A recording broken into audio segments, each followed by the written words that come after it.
the good leader must be a good communicator. 70% corporate leaders or corporate managers consume their time in doing routine activities. Everything of something, you should have one clear domain and master in that domain. That fear of failure is a very important subject in corporate. There will not be conventional industry or factory working hereafter.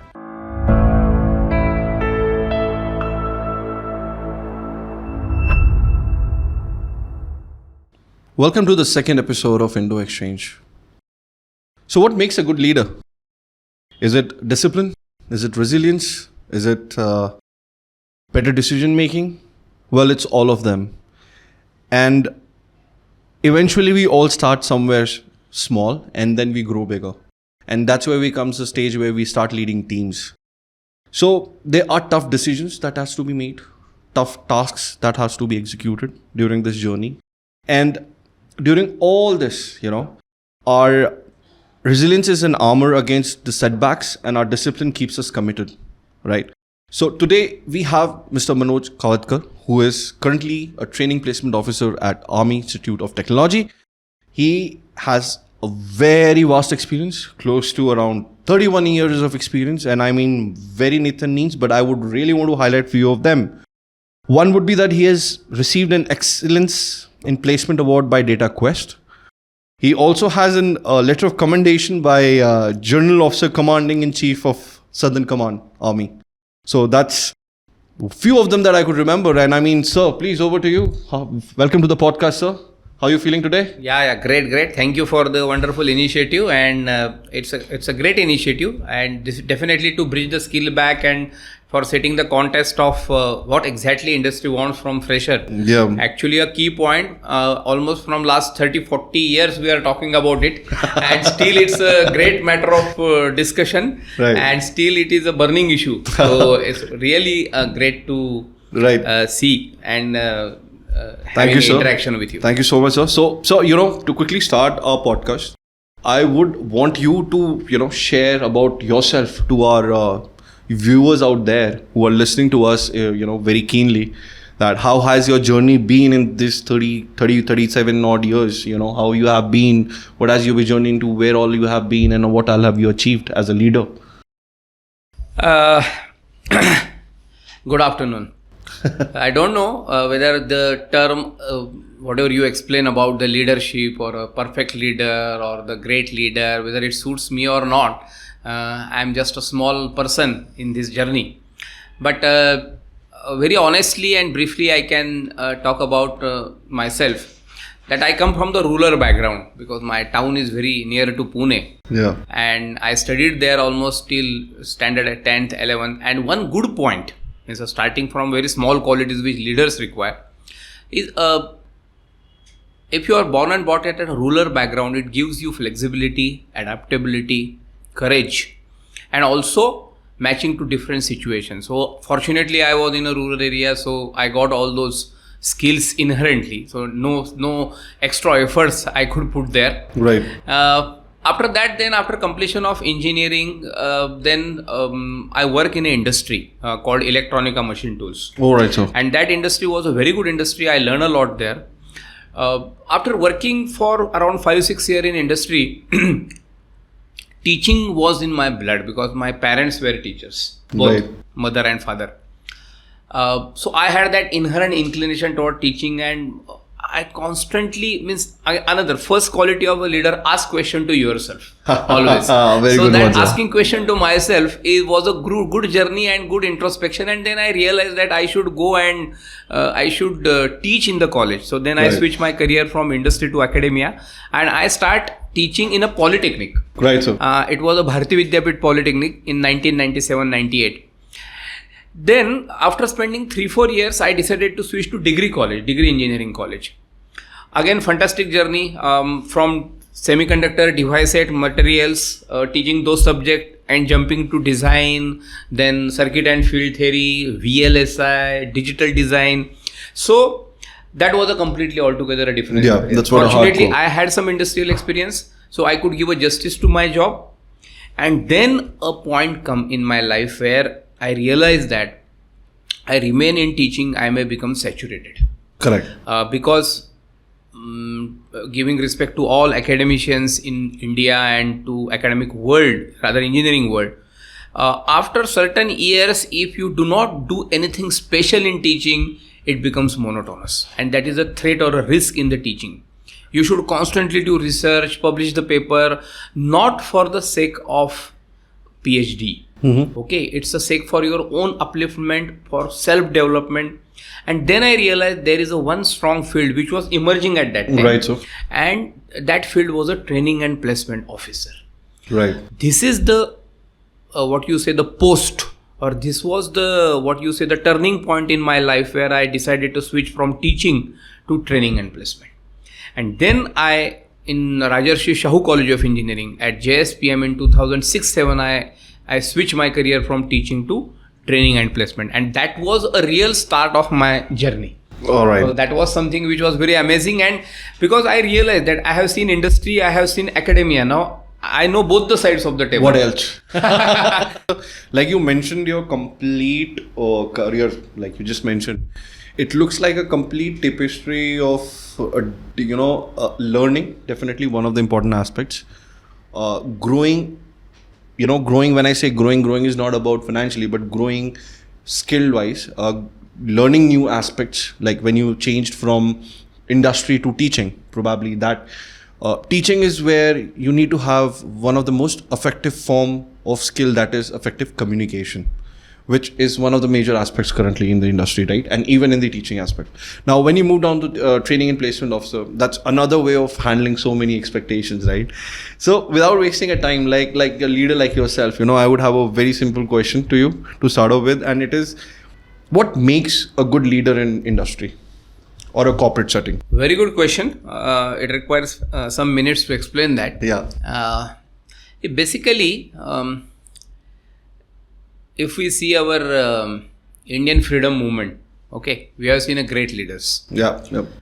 Starting from Veer Savarkar, then Mahatma Gandhi ji, we have seen Pandit Nehru and all. So we have, it's a chain of good leaders, and India is really fortunate to have such leaders. And that too in a Keeping democracy. all the differences of opinion apart, okay, we are really fortunate to have such series of leaders for us. Now, when it comes to corporate, what happens when you are ruling India, when you are ruling the country, the qualities are different. Right. In corporate, there is a different set of different set of people, different set of expectations, different set of challenges. There are 4-5 different points which I would like to mention. First is, the good leader must be a good communicator. That is the first point. If you are not a good communicator, if you are not able to convince the people, if you are not able to share your ideas effectively with team, you cannot be a good leader. Number one. Number two, leader actually not only or not doesn't talk. Okay, a leader walks through the series of course or series of life. Absolutely. Like Gandhiji did. Like, take example of Dandi Yatra. Okay. He gave the example with his action. So Right. leader is not something dictating the term. Leader is the person who should do the things first. Correct. And then set the examples. That Right. is another quality.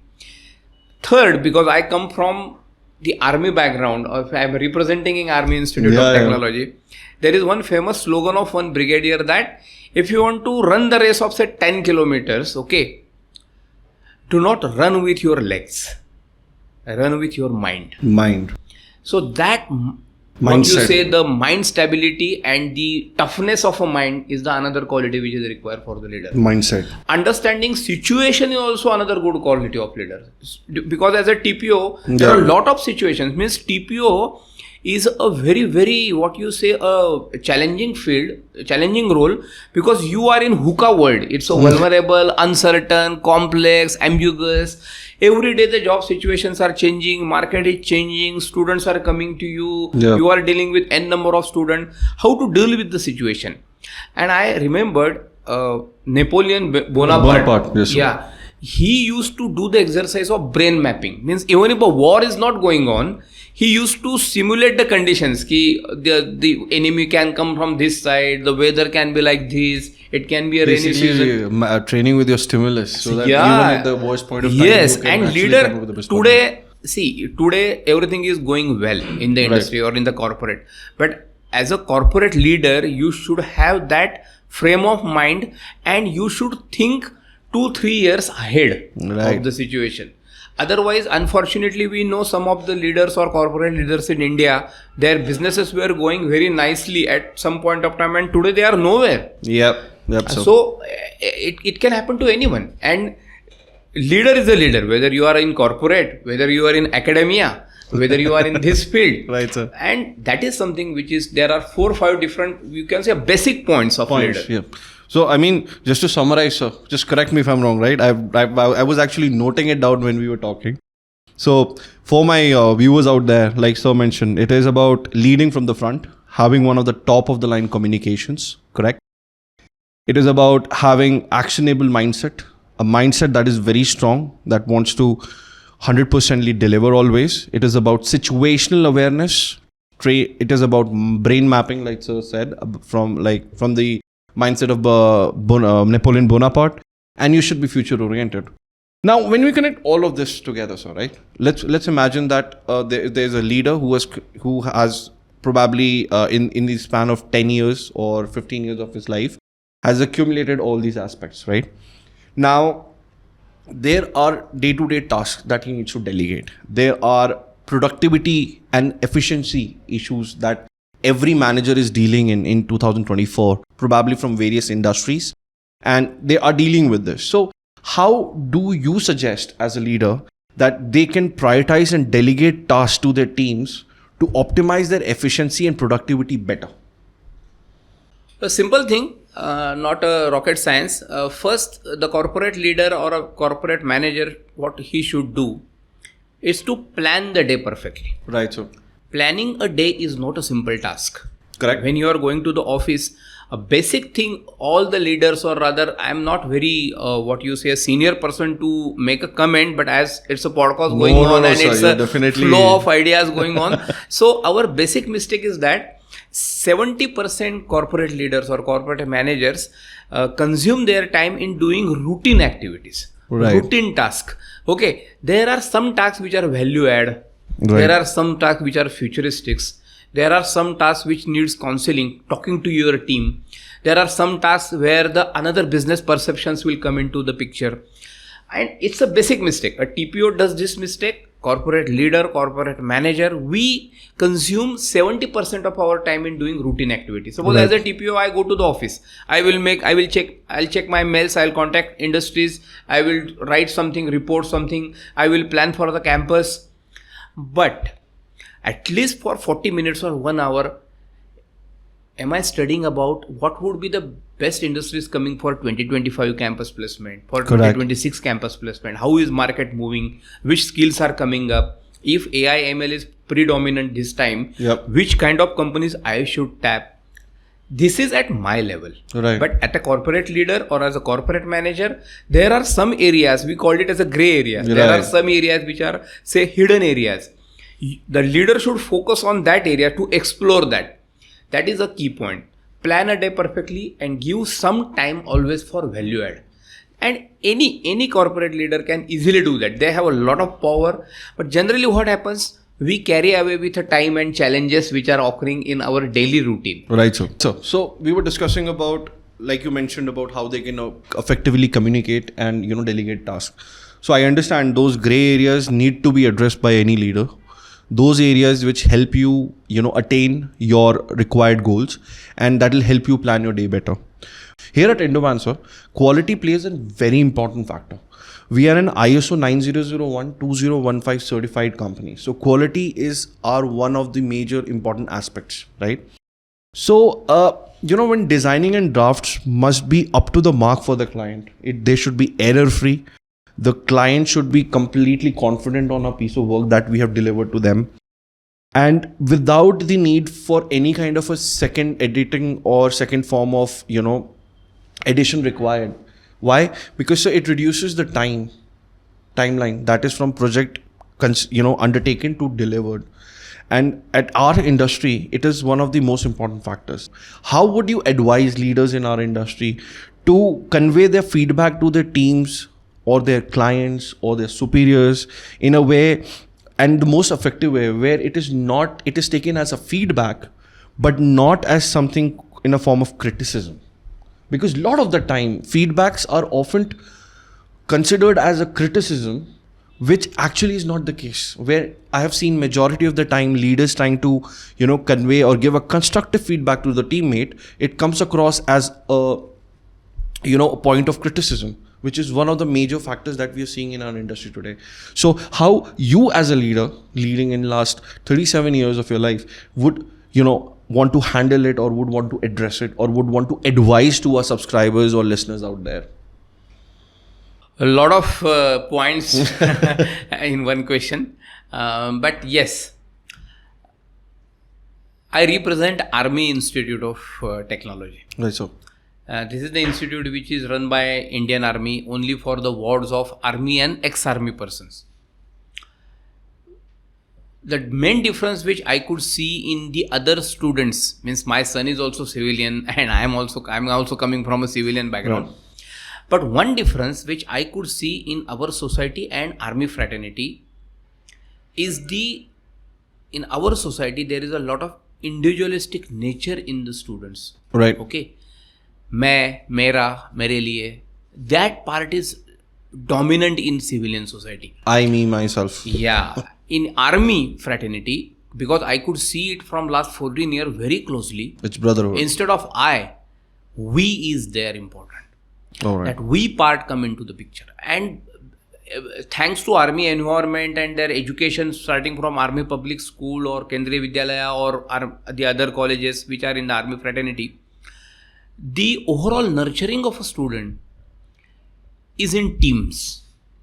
Even at our college, we have 15 number of different clubs and teams. Right. We have nature club, we have a coding club, we have open source software club, we have NSS club, we have a spiritual club.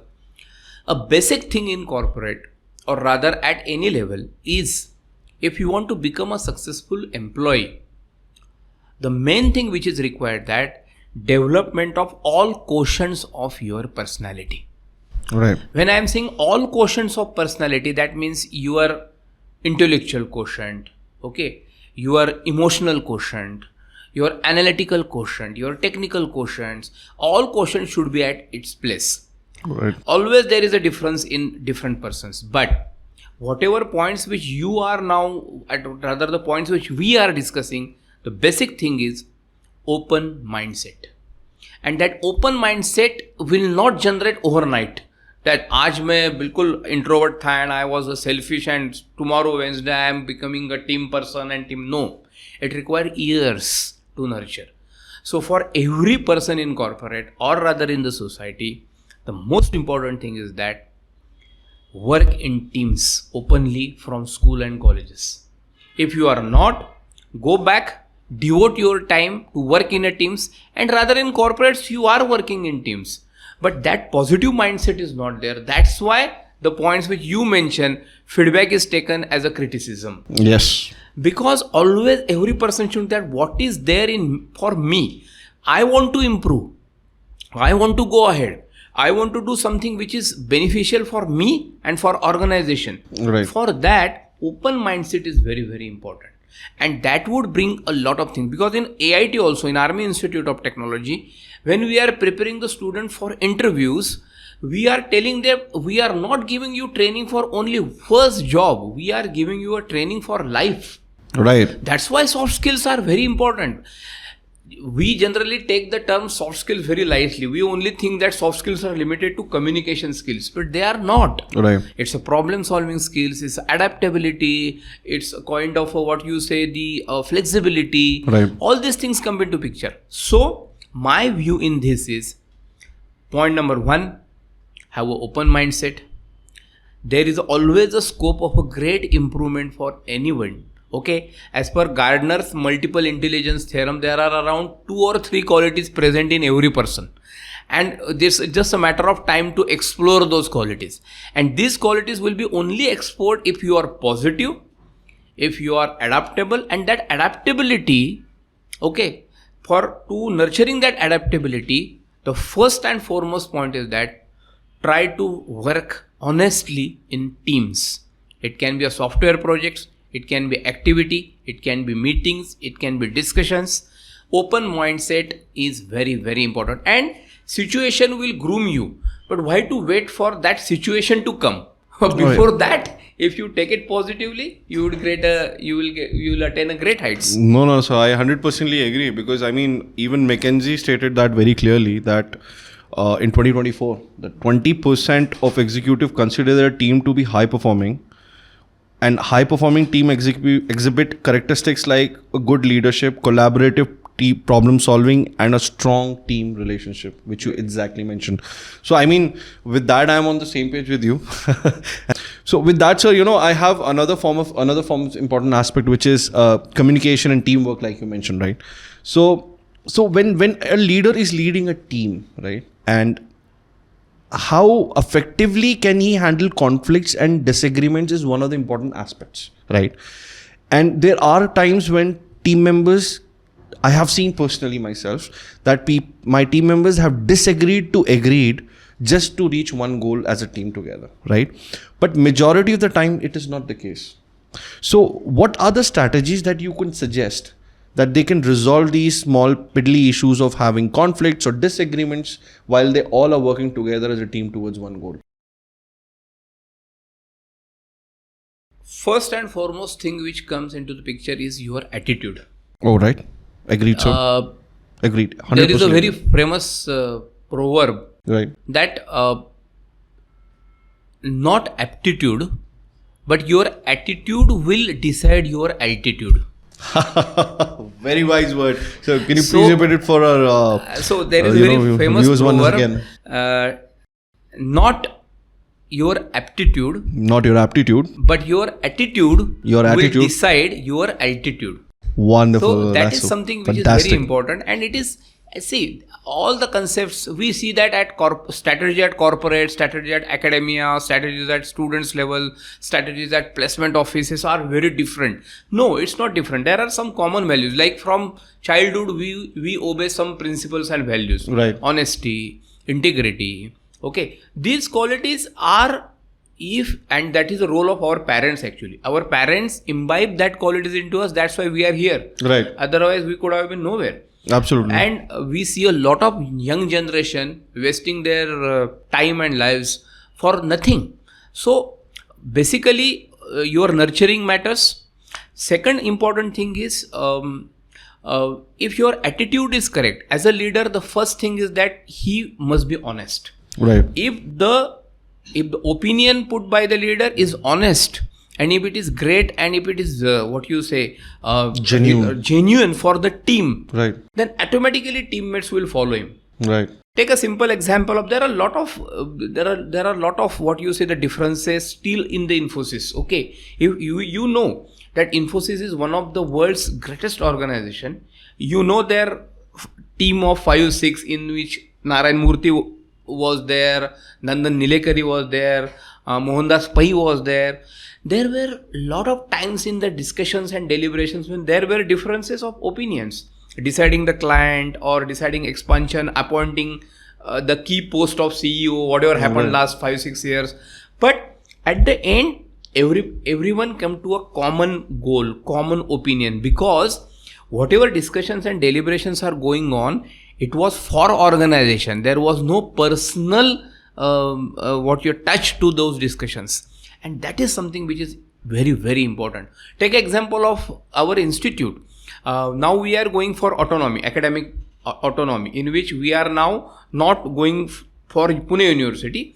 We are de-affiliating from Pune University very soon, and we are becoming autonomous. Now, to take such decision about autonomy, even our director, he is a brigadier Abhay Bhatt. All right. He is the director of our institute. So he has a vast experience of defense forces. He was from Corps of Signals. All right. So there are a lot of the differences of opinion, discussions and all. But finally, he insisted that decision. He explained the things to all of us that why the autonomy is important, and today in next couple of months we are getting autonomy. Congratulations for that. That is something these are some of the points where there are discussions, there are differences of opinion, but how you come ahead with your attitude, honesty, vision is very important. If your vision is correct and if your views are futuristics, everyone is going to obey your thoughts, obey your points, and obey your decisions. So No, I mean, I agree with you on that. And in fact, for my viewers out there, I want to put it forward very straight that Mr. Kalatkar is not only a TPO, but he's also a certified trainer for Infosys. Yeah. I'm the soft skill trainer of Infosys. Soft skill trainer for Infosys, right? So with that, I have one question, which is that when majority of the leaders, when they're dealing with the young team members, they struggle with one important aspect is that their team member is not taking ownership or accountability for their work, right? Although it again runs down to mindset, that is one of the major aspects, but how can we effectively solve it through having conversations or communications? That is something that I wanted to understand as a leader yourself. There is very, very important term. The term is called it as a fear of failure.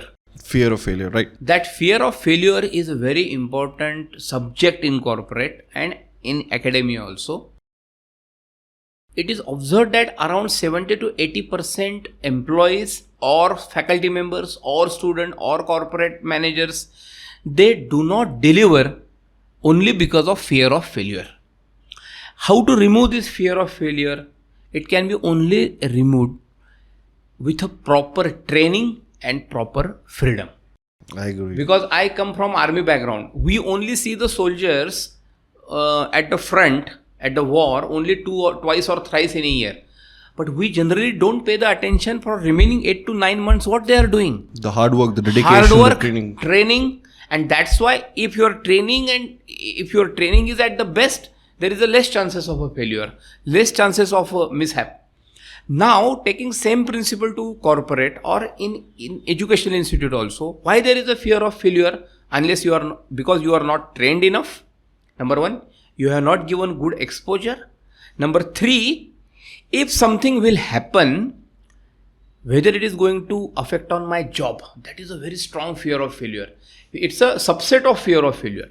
So, leader or a corporate manager should be a good counselor. He should be a good coach, and he should give a belief to the teammates that even if there is a failure, I am with you.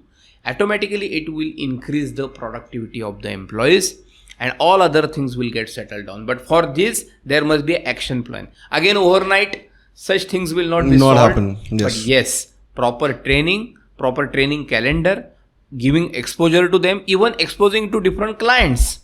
That is something which is very important. Again, if there are some failures happening, there must be a team of 2 or 3 which should come ahead and take the responsibility and solve the problems. So there are a lot of such things actually, but these are some basics which we are discussing. I 100% agree, because when you just explained us, right, about your perspective on my last question, right? I mean, I 100% agree. There's no other job in India as decorated as that of an army, an army or an Indian Defense Forces. Now, when we talk about the resilience, their training, right? That's one of the important aspects that you highlighted. That is prevalent in army, where they are ready to do devotingly one single thing every day, until or unless they master it, right? So it's all mind game as well as the resilience and the hard work and persistence. So, we strongly believe that every employee should develop personally and professionally, both together. I just want to understand from you that what do you think about our initiative, number one, and what is additional things that you would, add to our recommendations here? Great. So, first of all, I would like to extend my sincere remarks about your initiative and your organization. Thank you, sir. Basically, Thank you the so much. tasks which you are doing, in the domains which you are working, the initiatives which you are taking, they are really, really very good. Thank you so much. And really helpful, not only for the engineers, it is also helpful for society and nation at a large. Right. Basically, as far as your organization is concerned and in the domain which you are working, Right. There are 3-4 points which I would like to talk about. Sure, First thing please. is that every engineer, especially in CAD domain or the manufacturing or engineering domain, is that now there will not be conventional industry or factory working hereafter. It's a time of smart factories, automation and robotics coming into the picture. All previous technologies are very fastly outplaced by AI and ML, artificial intelligence. Absolutely, and they're machine learning. disrupting across all industry, all industries, vertical, all everywhere. verticals. The nature of projects are getting changed. In the domain which you are working, 20 years back, the requirement of Tata Motors and Tata Technologies were different. Now their requirement is totally different. And it must be valid for your global clients also. So on a lighter note, I mean, the Tata has progressed from Indica to Harrier with a chassis from Land Rover. So. Right. So the things are changing very fast. Yeah. The expectations are changing. Absolutely. And see, as far as your CAD domain is concerned, Correct. You are one of the domains of many basic domains of engineering or a smart factory. Now in smart factories or a modern factories, your knowledge about not only design but your knowledge about all other things. Take an example of EV, electric vehicles.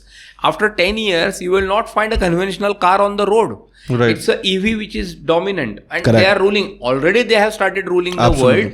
But after 10 years, you will find all smart factories, smart robots, EVs, even a conventional, the industry working even in a core area like heat transfer or a chemical factory. They will have all add-ons of what you say, not only a design point of view, operation point of view, business point of view. The nature of industry is going to change. And that is why the initiatives taken by you are really, really good. Thank you. Take Thank you so much. example of this podcast. You must be taking the interviews of the other eminent personalities from this industry, and they are not only talking about the jobs which they are carrying out as a placement officer. Right. Take a very simple example. Now hereafter you require, or rather we require the engineer which will follow the structure like a English letter T. T means the horizontal line which indicates the knowledge of different fields, and one vertical line indicates in-depth knowledge about your domain. Wonderfully. So explained. that T kind of a personality, that T kind of a what you say, the overall grooming of an engineer. So what is knowledge after all? Knowledge is nothing but what you say, something of everything and everything of something. Okay, so that is something which is called as knowledge, and that is clearly resembling with my T. Okay, everything of something. You should have one clear domain and master in that domain, and if you follow that T, automatically the point which you explain, creating a leader, grooming a manager, these things will automatically happen. Right. I agree with you. I mean, there's nothing this could not be better explained than with the concept of a T.